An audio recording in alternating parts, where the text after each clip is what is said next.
Morning, I'm Jim Christie from the Defense Cybercrime Center, and welcome to the first Meet the Fed track that we've ever had here at Blackhat. We've got multiple panels this year. We've got 4 panels. The first one's going to deal with law enforcement, counterintelligence kind of things, mostly cops up here, or law enforcement support.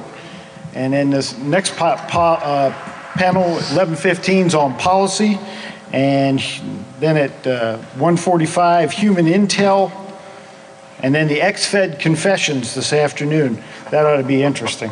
So we've got both Feds and ex-Feds up here today. And we put a whiteboard up here in case you haven't seen it. So if anybody would like to confess to any federal crimes, if you just line up and sign up first, so you can do this anytime during the talk. So what we're going to do is everybody's going to get about 3 or 4 or 5 minutes, talk about their agency themselves, what they do for a living, and how they do it to you. And then we're going to open it up to questions. We got a microphone sitting out here in the middle center aisle. Okay.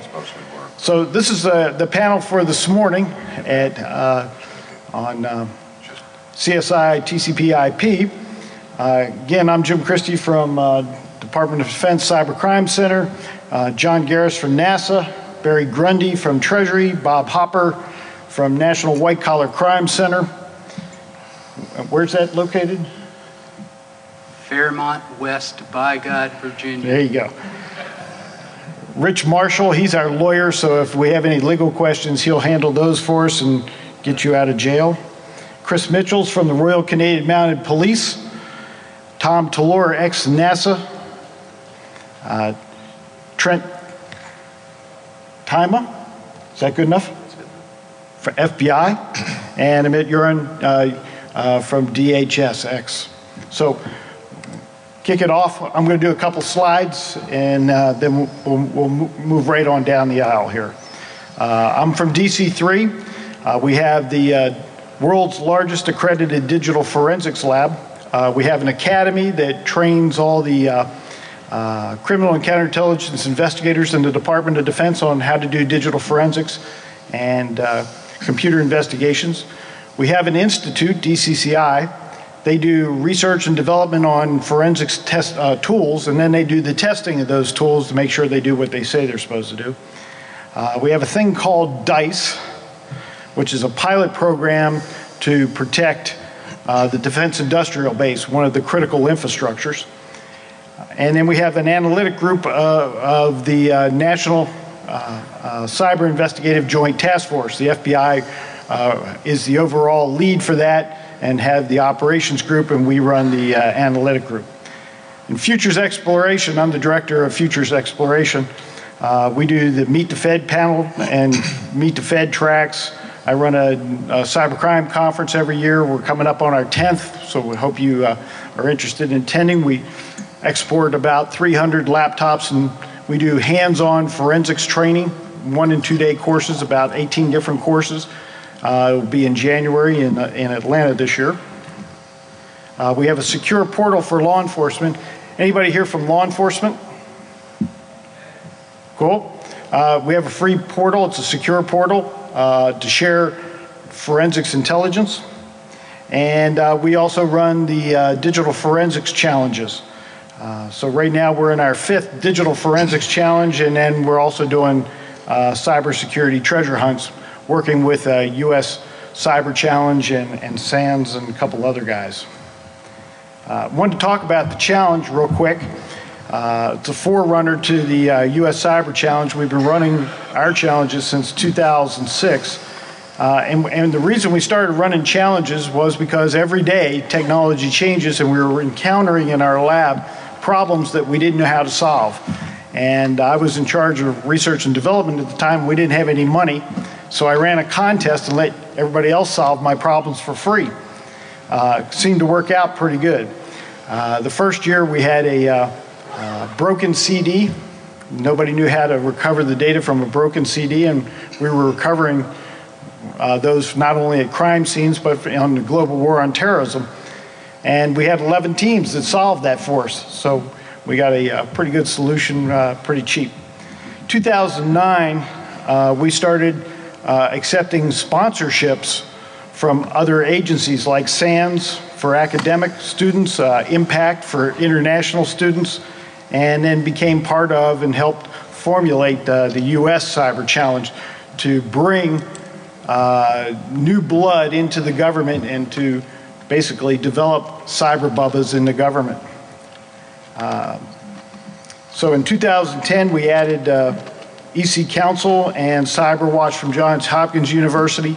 And then as of Monday, we just added the UK. UK kicked off a cybersecurity challenge in UK. And what you do is you take our challenge, and if you're from the UK, they provide a prize. So these are kind of the stats that we have for the current year.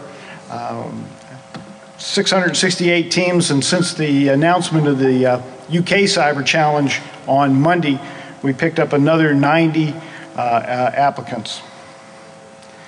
And these are where the folks that are playing come from.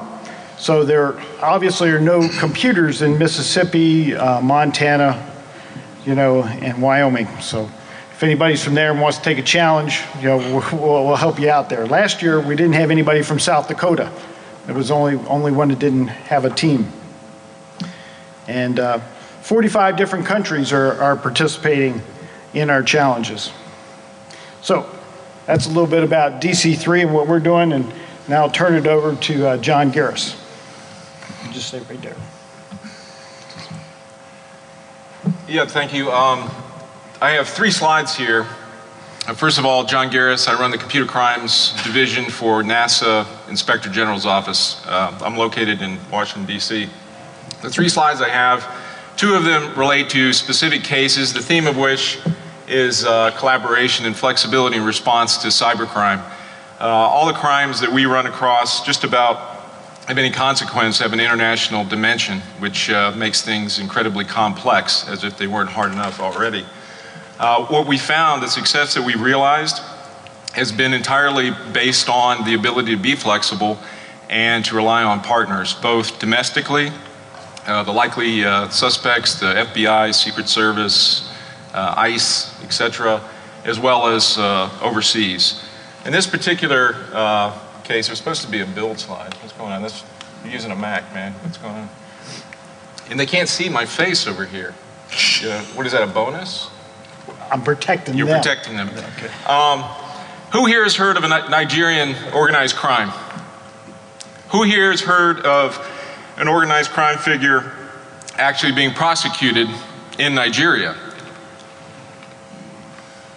Who? Okay. In this particular case, what we have is a NASA employee who, quite frankly, was in no danger of winning Employee of the Year, was corresponding with someone she thought was an attractive young man out of the UK. He convinced her to download a utility to allow them to chat, and of course, you know what happens. She gets infected. He steals all her personal identifying data, unfortunately, as well as some other sensitive NASA data. We reached out to the London Metropolitan Police Department. The server that the guy was using was out of Bulgaria. This guy, we knew, happened to have contacts there, which led us to Nigeria, and then we hit a dead end. But we also reached out to the State Department, and they let us know of a relatively new cybercrime unit that the Nigerian National Police had stood up. And me being a suspicious cop type, early on in this process, I was thinking, great, we're going to be on YouTube, having been scammed ourselves, having dealing with another Nigerian. Hey, if you want us to arrest this guy, just send 10,000 bucks and it'll be fine.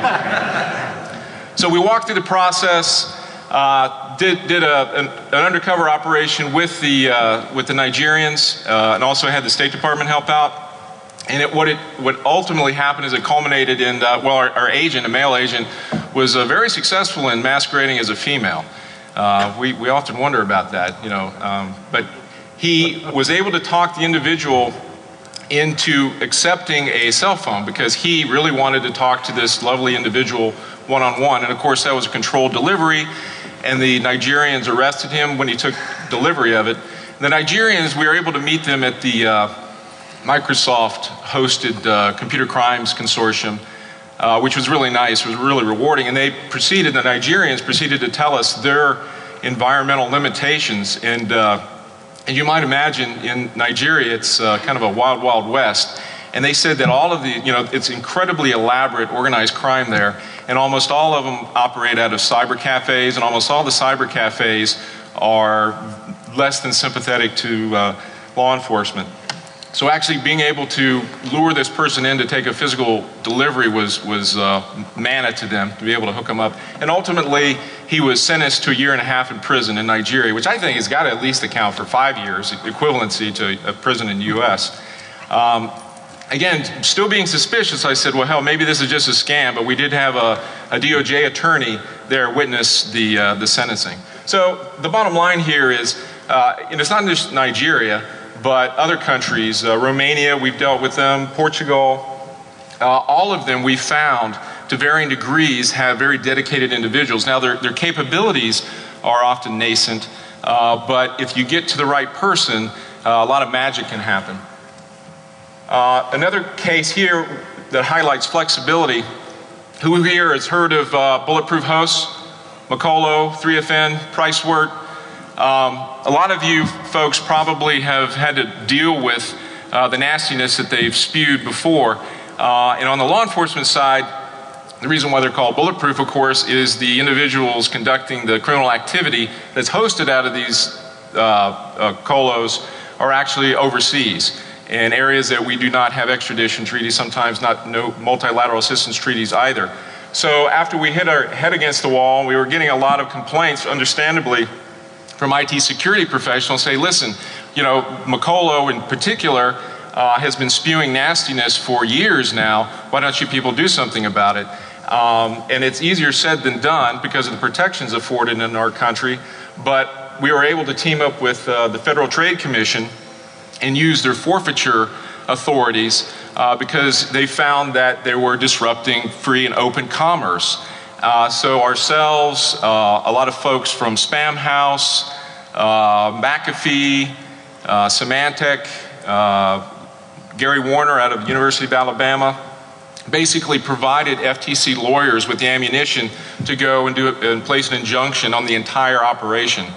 We were also, after we went through their data, found out that they were moving stuff downstream to another provider, in this case 3FN. The long and short of it is all their assets, the entire operation was shut down, forfeited, liquidated, and on top of that the circuit court judge levied a $1 million fine. Now collecting it, who knows, but the bottom line here is if we can't arrest them, by God we can mess with them and disrupt them, cause their price of business to go up. Am I going too long? No, keep going. This slide, switching gears entirely, is more for the forensic geeks in the audience. The bottom line here is basically my call for a little bit more academic research on the fundamentals. The 50-cent word called ontology basically means what is the essence of digital evidence. My position is, in its purest form, after you've extracted it from the cell phone, the PDA, the CD, whatever it is, as long as you know that you've done it thoroughly, it's just zeros and ones. It's basically fungible. You can replicate it all across the board. When we serve a search warrant on Google, for example, we never walk away with the original evidence. Original evidence is spinning on Google's hard drives, and as you might imagine, Google's not about to give us their hard drive. The long and short of this call for academic research is that there's a tremendous backlog of forensic analysis for criminal cases in particular. And I think that as the community evolves, that we need to make a clear distinction between what is digital evidence and what's relevant there and what's relevant in traditional wet lab, like DNA sequencing, latent prints, etc. Sometimes we get a little wrapped around the axle. That's it. Okay, Barry. My name is Barry Grundy. I'm a assistant special agent in charge of a computer investigative support team at the Treasury Inspector General for Tax Administration. Basically, we oversee the IRS. is what my job is. What I want to talk about, I'll cut straight to it. I want to talk a little bit about preservation and collection of evidence, along the lines of what John talked about. I'll start off with an anecdote. This is 2 weeks ago. I'm working a live case. This is a live case. I'm not going to go into locations and stuff, but 2 weeks ago I was in a foreign country getting ready to serve search warrants. And we were getting our briefing with the police down there that were helping us. There was an ICE agent, a couple of ICE agents, a vetted unit from this national police that were vetted by ICE, polygraphed, so on and so forth. So they're very trustworthy. The ICE guys said they were very trustworthy. In addition to them, we had local police that were going to do security for us. During the briefing, they were not give out the locations, the names of the people, and just before we left to go do the warrants, one of the vetted guys went around with a bag and collected cell phones from all the cops. That's the kind of environment we sometimes have to operate in. What's that? Oh, okay, they collected the cell phones because they didn't, as soon as you get in the cars, they'd be out there texting the bad guys, hey, we're coming to this location, that location, or whatever. So they had to collect the cell phones from the police so that we could go ahead and do these search warrants. This is only 2 weeks ago. The point I'm getting at here is the environment that we sometimes have to operate in. People say, it shouldn't be that hard to catch these people. That's the kind of environment we're operating in. What I wanted to talk about was the collection and preservation of evidence, particularly with regard to smaller agencies that have to operate in a global environment now. Computer crimes is not, there's no borders, we all know that. We don't deal with borders anymore. In the United States, we have our laws. We have Title 18, 2703, we send out F letters to preserve evidence. If I see evidence of a crime, I can fax a preservation letter, phone call, whatever, and say, hey, preserve that. I'll follow it up with a subpoena, a search warrant, or so forth. In foreign countries, we deal with largely either assisting agencies, the FBI, Secret Service, ICE, OSI, whoever has people in country. And we also do CSIPs, the Computer Crimes and Intellectual Property section of the DOJ. They have something called the G8 24/7 network that we can call on. They have contacts in other countries. They can preserve evidence. We also use Interpol and sometimes personal contacts. Pick up the phone and call cops that you know overseas. That has always got to be followed. Go ahead and switch slide. That always has to be followed by legal process overseas. And that's where we run into MLATs and MLAs. MLATs and MLAs, mutual legal assistance treaties or agreements whereby we can request information from overseas. The unfortunate part of that is it takes a long time. This is a process that goes up, across, and then down in political circles. Political and government. And so it can take a while, especially if you're in, again, a smaller agency that doesn't have a high profile. We've come to the point where computer fraud is a global problem, and we need to rely on people outside of law enforcement to help us out. We hear a lot about this, particularly with vulnerability mitigation, things of that nature. We need to share. We need to move quickly to share information on vulnerabilities so that they can be corrected. And it's a global thing. If there are vulnerabilities in computers in the UK, it's going to affect us over here. It's ongoing. It's a global economy now. The same thing goes with evidence. We have to move fast to preserve evidence, because even if you get that stuff at the first hop very quickly, it could lead you to another hop that you have to get to quickly, and so on and so on. So what I would say, that the reason I bring all this up is we have people here at Blackhat from all over the world doing this stuff. Be mindful of preservation. If you come across something, if you've been attacked, credit card fraud, whatever, your servers, preserve the stuff. Even if you report it to law enforcement and they don't seem interested because your damages aren't that high, there's nothing to say that 6 months later, a larger case somewhere else breaks open and it's related to your data. That then becomes important. You become another victim and can help a larger case. It's not always possible and it's not always easy, but I just want to make people aware that we run across that all the time. So that's basically it. So, thank you. Hop. Morning. My name's Bob Hopper, and I run the computer crime section for the National White Collar Crime Center. How many of you have ever heard of us? Wow. I got two shills there in the back, two guys that work with me, so -2, that's pretty impressive. So, for those of you who don't know us, I want to spend just a few minutes telling you who we are and what we do, so you have a better understanding of how we relate to these folks. We're not a federal agency, although we're funded through the Department of Justice and Bureau of Justice Assistance. We're a nonprofit, and our goal and mission is to train, educate state and local law enforcement mostly, but also federal law enforcement agencies. I would, if there's a federal law enforcement agency sitting at this table who hasn't taken advantage of our training, I'd be shocked. So we educate all the I agencies at the federal level, but our focus is state and local law enforcement. So what that involves for us is a lot of research and development that results in curriculum, and that curriculum is developed in concert with academia nationally. So Purdue University, Florida State University, University of Virginia, Tulsa University, on and on and on. We reach out to those experts within the discipline of computer forensics and digital evidence and ask them to help us in developing that curriculum. We also reach out to experts. Barry's a perfect example. Experts within the discipline who are truly experts. Barry's the top of the food chain when it comes to Linux forensics.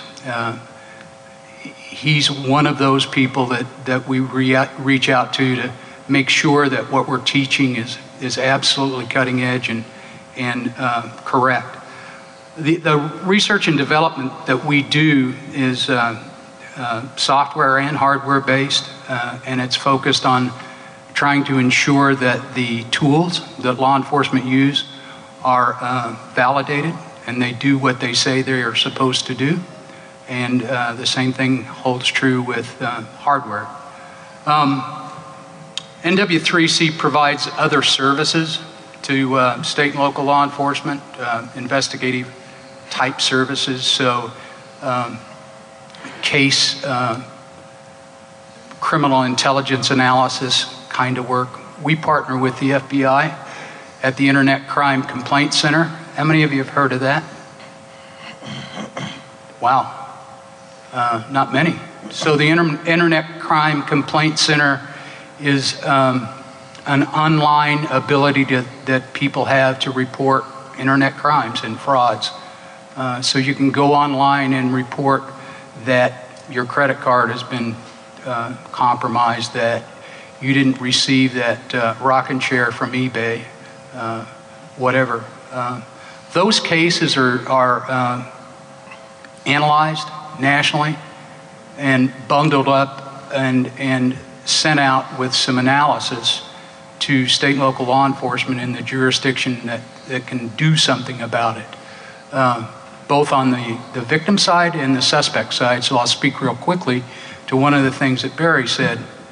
As we collect those cases nationally, that fellow that lost 1995 on the Woody Woodpecker toy might not really need an investigation, but if there have been 15,000 Woody Woodpecker toys sold and nobody got them, then maybe there's a case there. So we cobble together those cases and we reach back historically and look at the common threads that would make us want to cobble those cases together. If that data isn't there when we look back, then that case can't be moved forward. And it really is critical. I think Barry makes an excellent point. It really is critical that that data be available in order for us to do something about it. So often what we hear is, you know, you didn't investigate my case.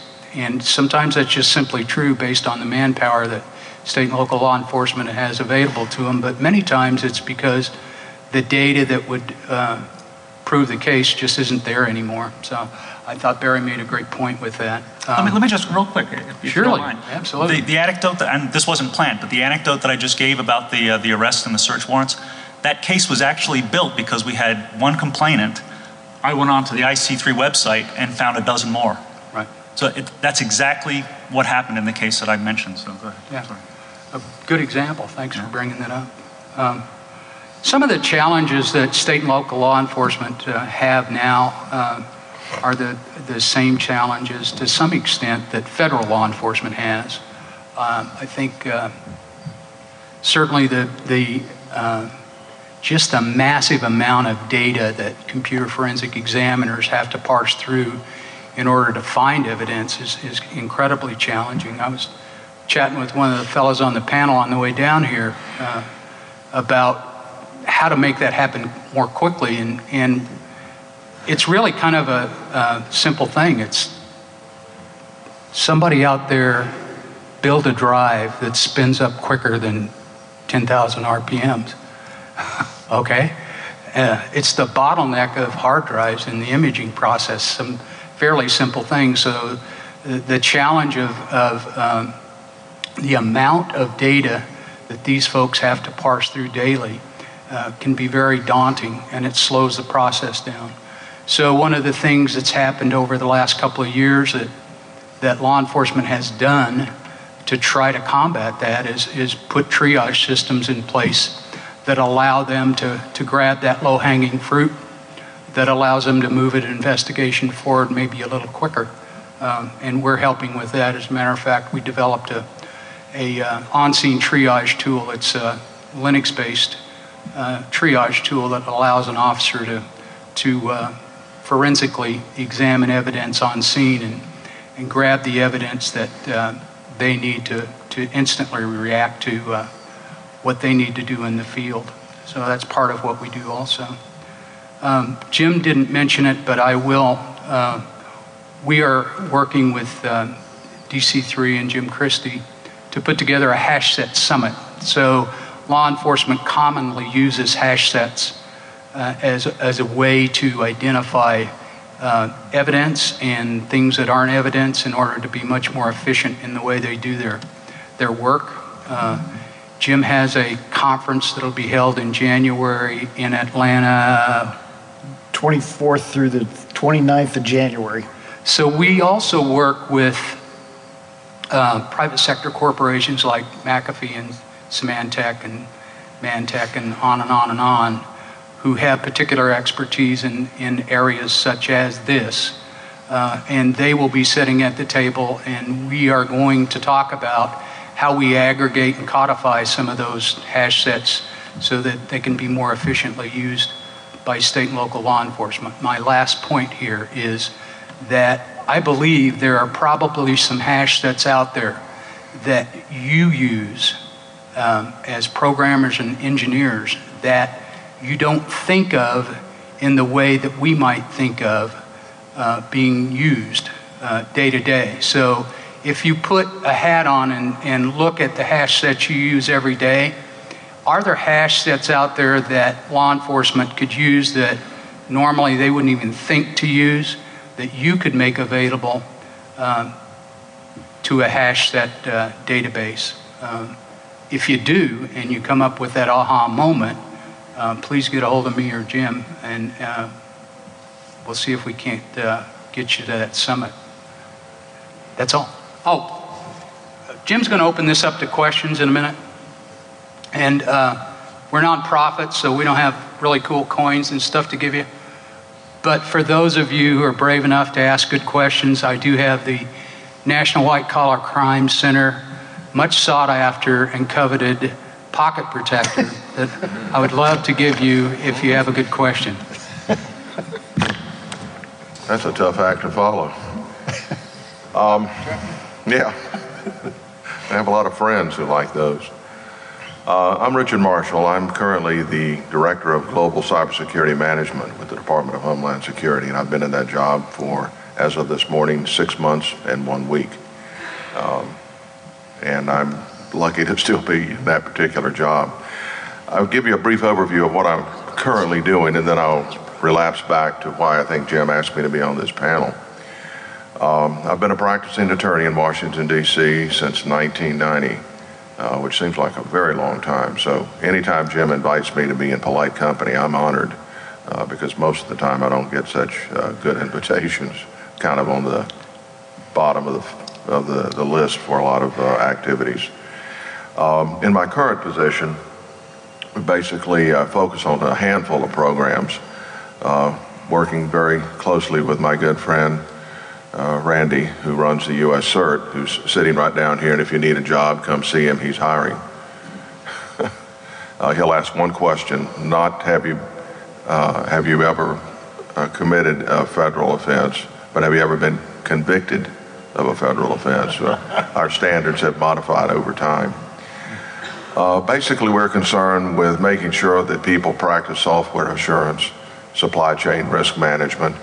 We're focused on research and development and education, which is kind of an odd little clustering of entities, but they all kind of relate to each other in a systems engineering approach.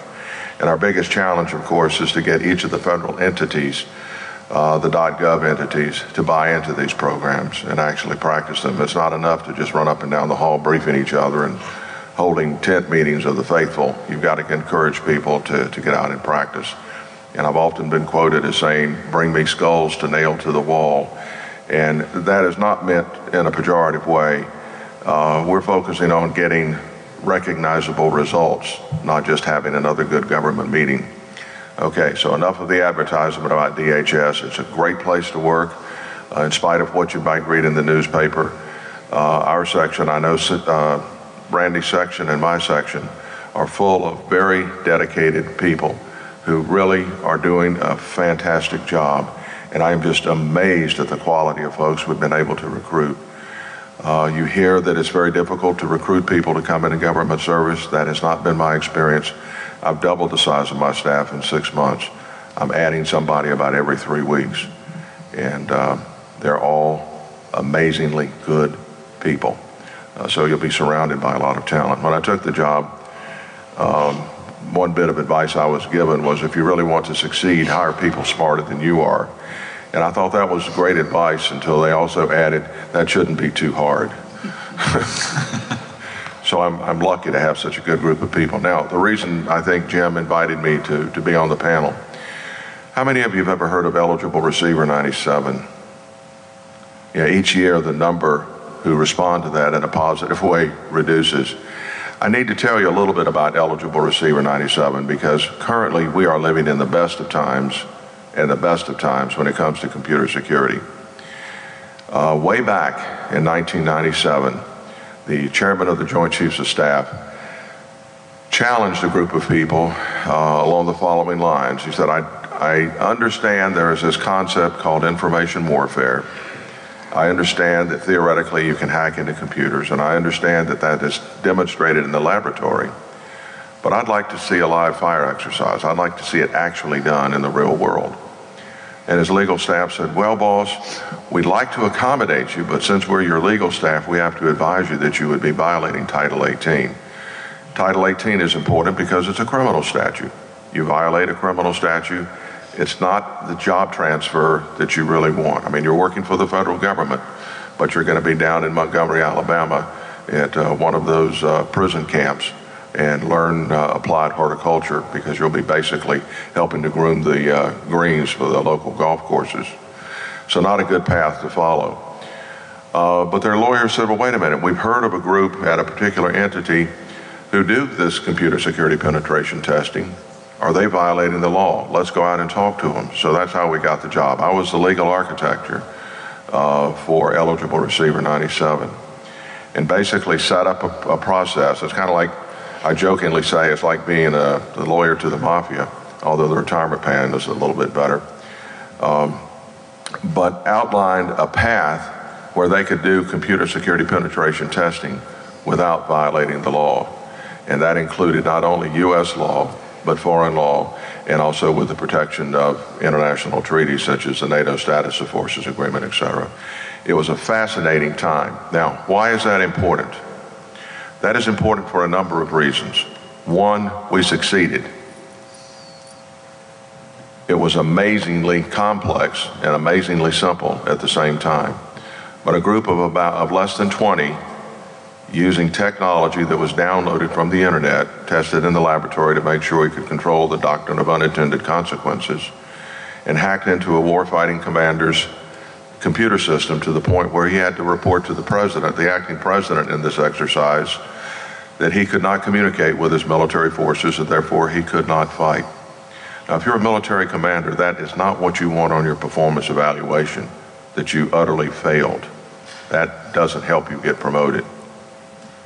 The individual who was the acting president in that exercise was a fellow by the name of Richard Clark, who later became the president's cybersecurity advisor. The reason I mention eligible receiver 97 with such enthusiasm is because that was the first time that the subject of this magnitude came to the attention of the president, President Bill Clinton.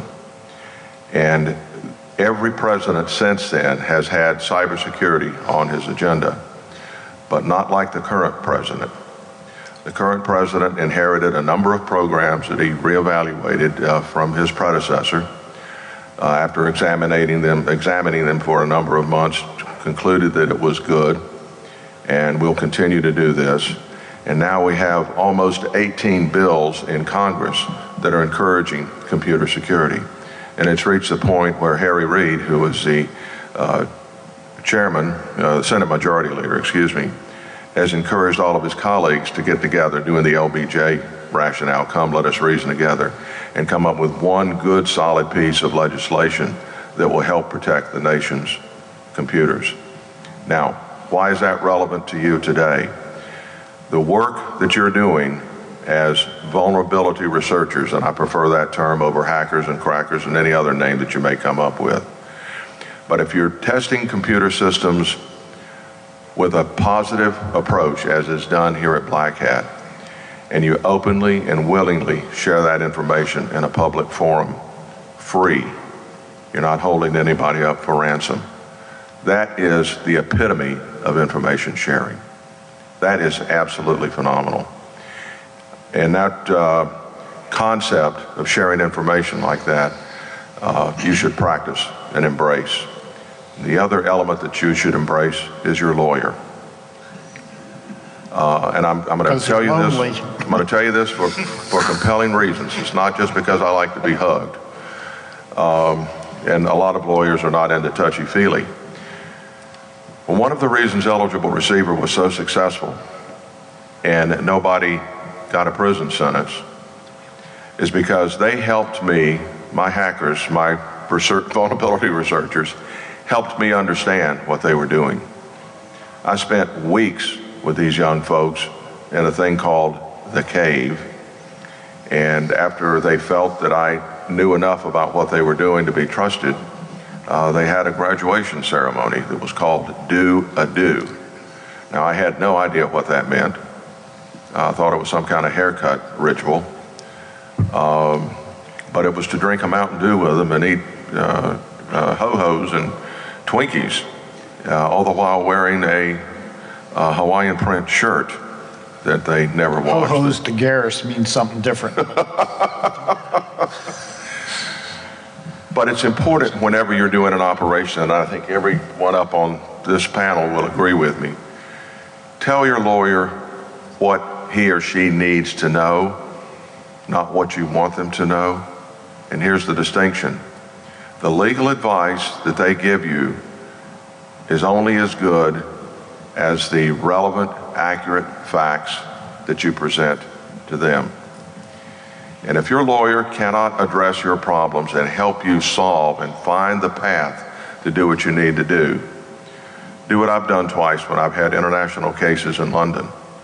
I've fired lawyers. Get another lawyer. Now, it's not forum shopping, but there's no sin in getting people that are competent to work on your staff. All right, I've said enough, and I'll leave the rest for questions. Thank you, Jim. Thank you. Chris. Hi, my name is Chris Mitchell. I'm a civilian member with the Royal Canadian Mounted Police. I'm a software developer. Actually, I work for I help develop forensic software for the RCMP's tech crime program. So, We don't have any slides. do we have? No. Okay. So, what do we do? What's the tech crime program? Well, the RCMP has several programs which specialize in investigating different types of crimes related to cybercrime. So financial crimes, organized crime, child exploitation, national security. And the investigators in these programs require technical forensic support, and that's what the tech crime branch does. We provide the majority of this support. So, how does tech crime work? How do we provide this support? Well, I'll try to give an example. It's a fictional example, but hopefully it helps describe the situation so you can understand how it works. Speak up, Chris. Oh, sorry. So let's say the FBI contacts the RCMP. They were investigating some online website that's a fraudulent website. Let's say they're trying to get people's banking credentials or credit card information or whatnot. Choose what you like. The RCMP would investigate, and let's say they find a shady character named Brogar who lives in northern Alberta, and he's not too bright. He's hosting this website from his home. Okay. So the local RCMP detachment would go and arrest Brogar, and members of the local tech crime field unit in that region would go to his home and seize his computer, his laptop, cell phone, camera, USB thumb drive, CDs, DVDs, everything, right? Maybe even his DVR. And they take that back to their lab, and they process that evidence. Now, let's say Brogar, let's say he bought a smartphone last week. It's a new model, and it's something that the tech crime field unit hadn't seen before, so their tools aren't working. They're unable to extract any useful information from it. They would then send that smartphone to our tech crime branch headquarters in Ottawa, where a team of computer scientists and hardware engineers would work to extract the data and analyze it. If they're successful, they'd feed back their results to the tech crime field unit. And they'd also work to develop a solution that could be deployed to all these field units across Canada so that the next time they see this phone, they're able to deal with it. So I'll talk just quickly about how our tech crime branch is broken down. We have a few specialized teams.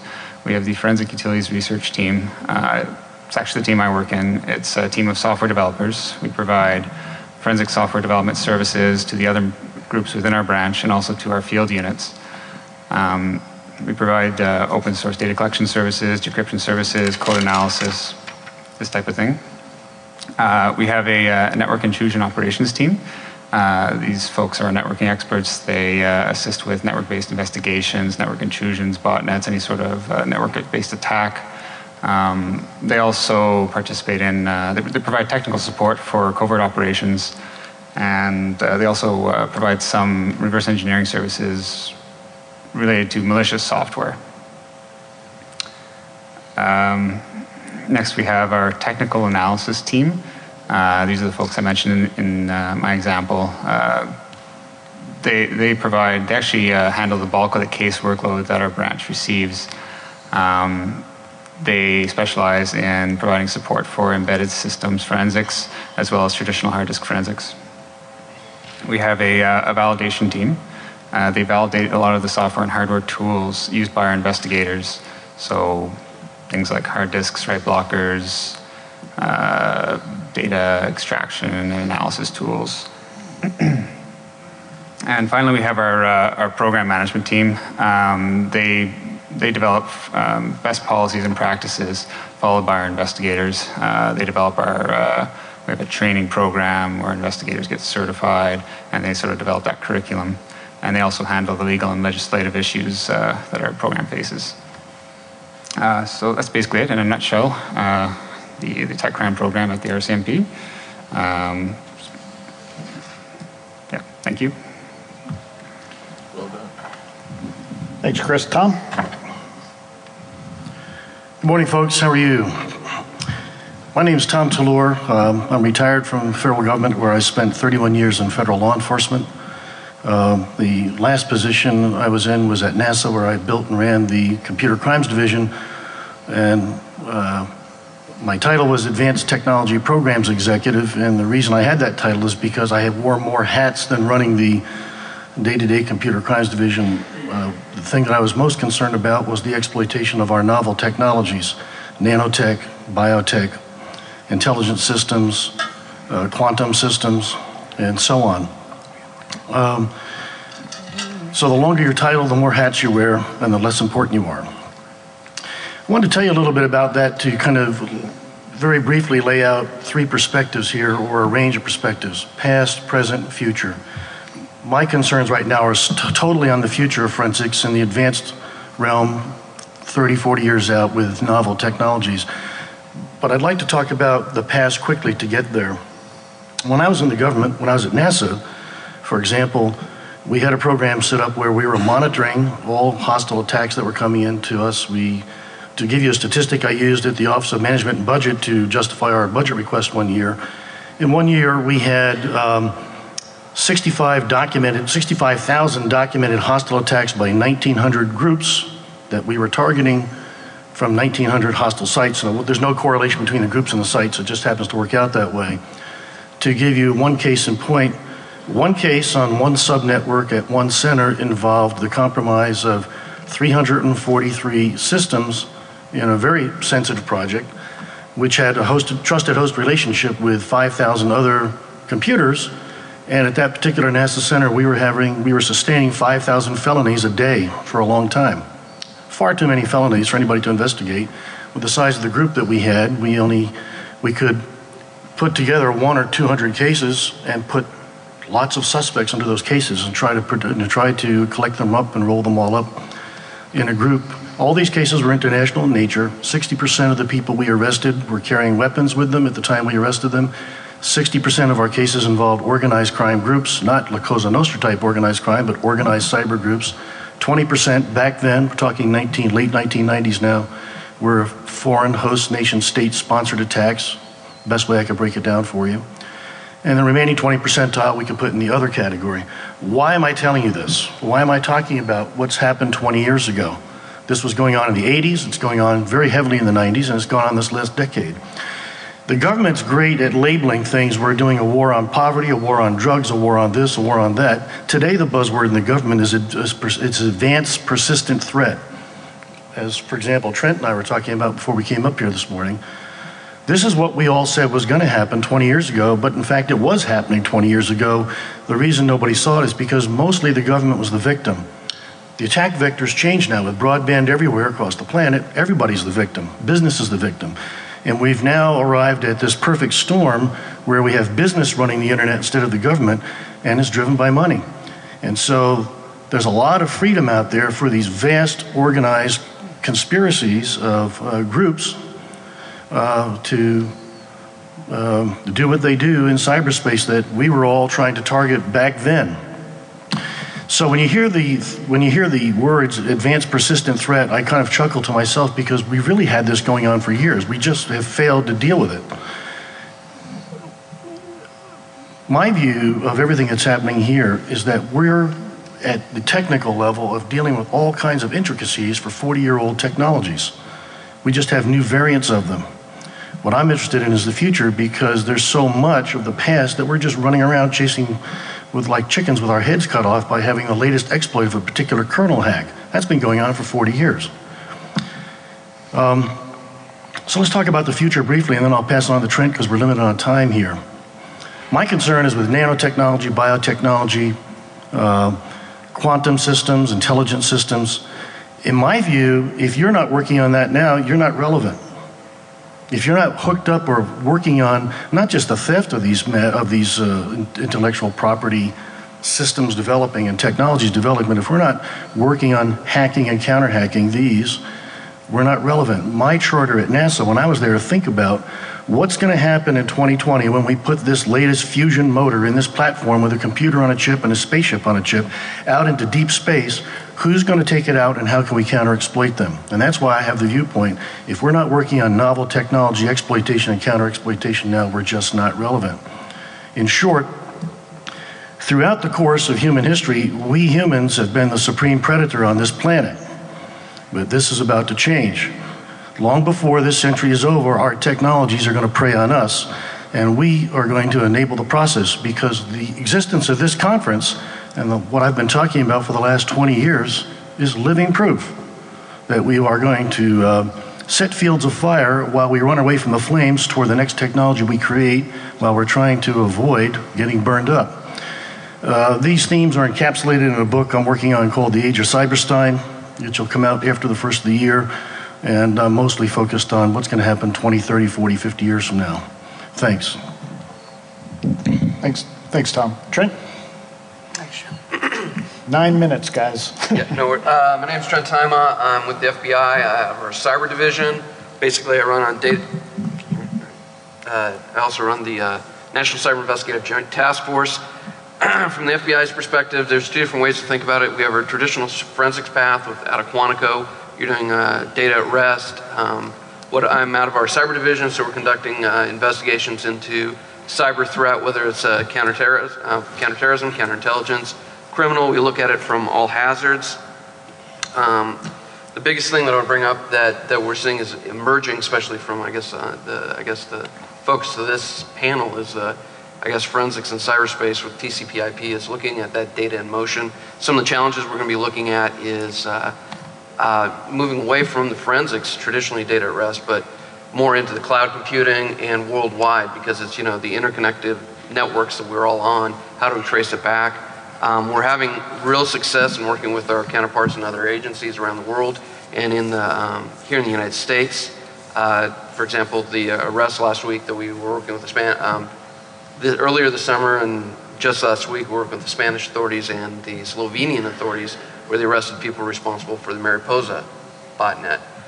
One of those challenges, and look for the questions coming up, is how we're doing it. A little bit about the NCIJTF. It's a national coordination center that we've set up to work with all of our partners, because we're trying to break down those stovepipes of what each agency is seeing across their areas of responsibility, so we can connect these dots from a global perspective.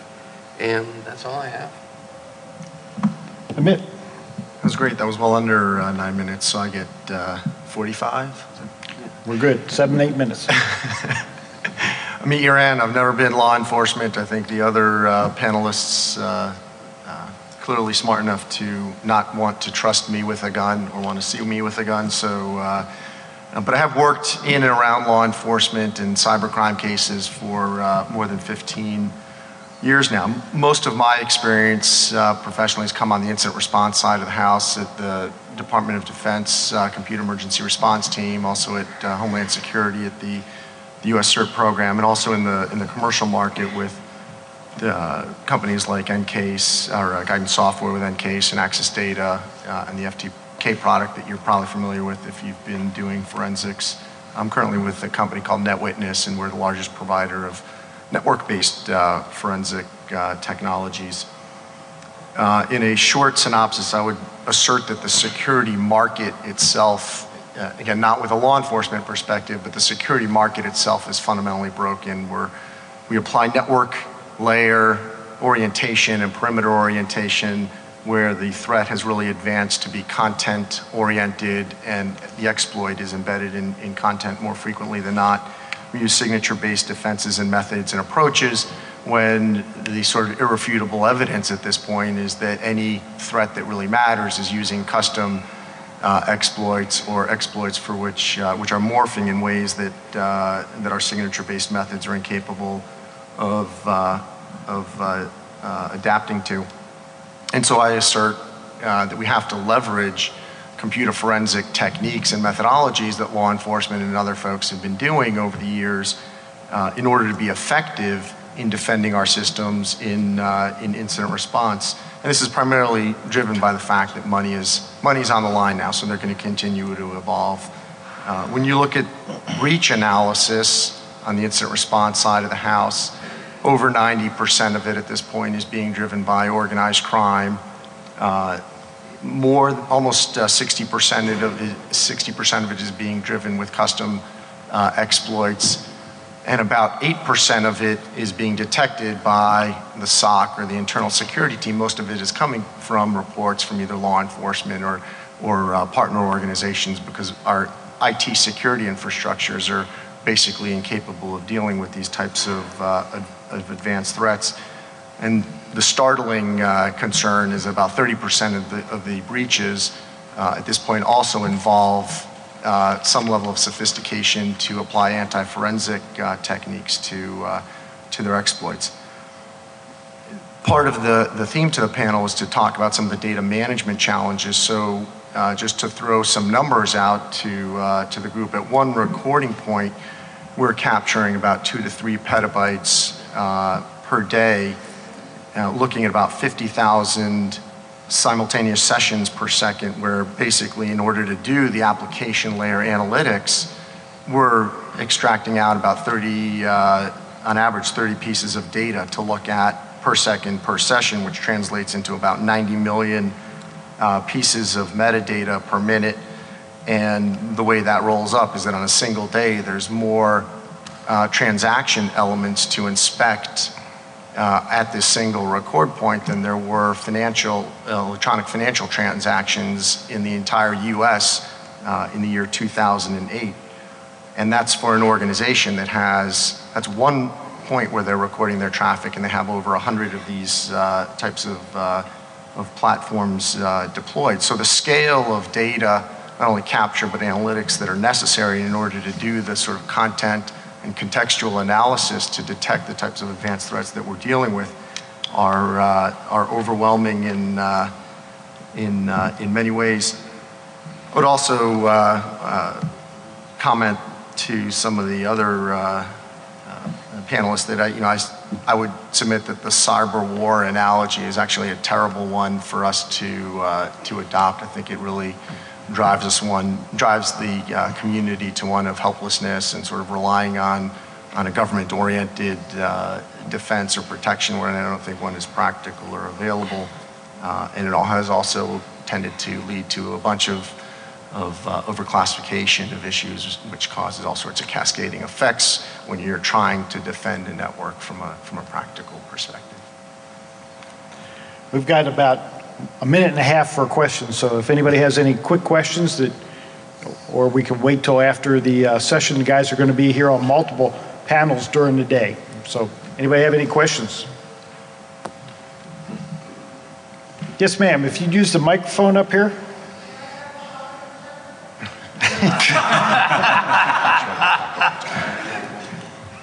You gotta ask a good question. That's pretty good. Yeah. Maybe the only one. Hey, microphone's right behind you. What does the 3 stand for in NW3C? What is the 3 C's? National White Collar Crime Center. Collar Crime Center. My question is for, I believe, Tom, ex-NASA. You stated that you believe that you don't see enough agencies doing research and exploitation or counter-exploitation. Was that true? Is that true? Well, I'm not sure I said exactly that. I said my concern is the cybercrime problem today is vast and it's overwhelming. It's overwhelming law enforcement and everybody. What my concern is that we failed as a nation to deal with this issue when we had plenty of indicators, and the government was told in spades for decades to deal with it up front before we made it a commercial internet. My focus is on novel advanced technologies and how they're going to be exploited in the future. It's with the hope that maybe by working on things in advance that we might be able to forego the problems we've had with cyber. The problem is that cyber is embedded in everything we do. So as we engage in biotech engineering and nanotech and other things, we're using cyber programming techniques alongside of biological mechanisms and other things that we're creating to program things that we're going to use in the future, new devices. And my concern is this is going to turn into from a digital Wild West to an all-sourced advanced technology Wild West in a very, very short time. And that's what I was focusing on. All right, thank you. Well, unfortunately, we're out of time now. The next panel will be these folks, and you'll see some of these guys again in the second panel. So thanks for coming, and hope you stay for the rest of the panels.